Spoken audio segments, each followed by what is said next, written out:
திருப்பத்தூர் மாவட்டம் வாணியம்பாடி பெரியபேட்டை பகுதியில் இரண்டாவது திருமணம் செய்ததை மறைத்த கணவனை குடும்பத்தினருடன் சேர்ந்து முதல் மனைவி சாலையில் வைத்து தாக்கிய வீடியோ வெளியாகியுள்ளது. அந்த காட்சிகளை தற்போது பார்க்கலாம்.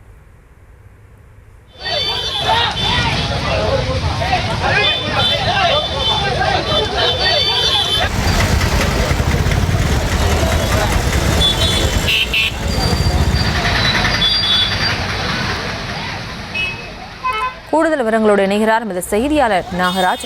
வணக்கம். மேலும் விவரம். நிச்சயமாக பிரியங்கா, வாணியம்பாடியில் அக்கா கணவர் வேறொரு திருமணம் செய்தது குறித்து கேட்டு வந்தபோது முறையான பதிலளிக்காமல் காரில் தப்பி சென்ற மாமாவை நடு ரோட்டில் வைத்து தாக்கிய மச்சான் மற்றும் ஒரு குடும்பத்தினால் வாணியம்பாடியில் பெரும் பரபரப்பு ஏற்பட்டுள்ளது. திருப்பத்தூர் மாவட்டம் வாணியம்பாடி பெரியபேட்டை பகுதியை சேர்ந்தவர் தௌசிப். இவர் ஏசி மெக்கானிக்காக வேலை செய்து வரும் நிலையில் இவருக்கு ஷாஜியா என்பவருடன் திருமணமாகி 3 பெண் பிள்ளைகள் மற்றும் ஒரு ஆண் பிள்ளைகள் உள்ள நிலையில் தௌசிப் தனது குடும்பத்துடன் கிருஷ்ணகிரியில் கடந்த 8 ஆண்டுகளாக தங்க வைத்து தௌசிப் வாணியம்பாடியில் தங்கி மாதம் ஒருவரையும் தனது குடும்பத்தில் நேரில் சென்று பார்த்துட்டு வருவதாக கூறப்படுகிறது.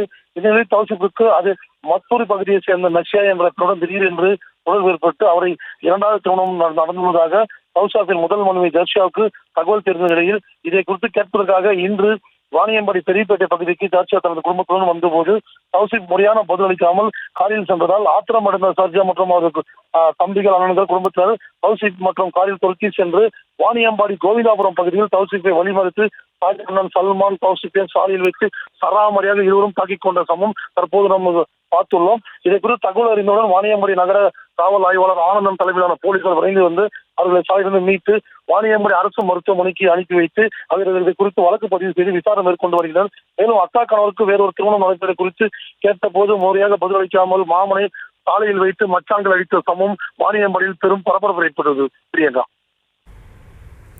விவரங்களுக்கு நன்றி நாகராஜ்.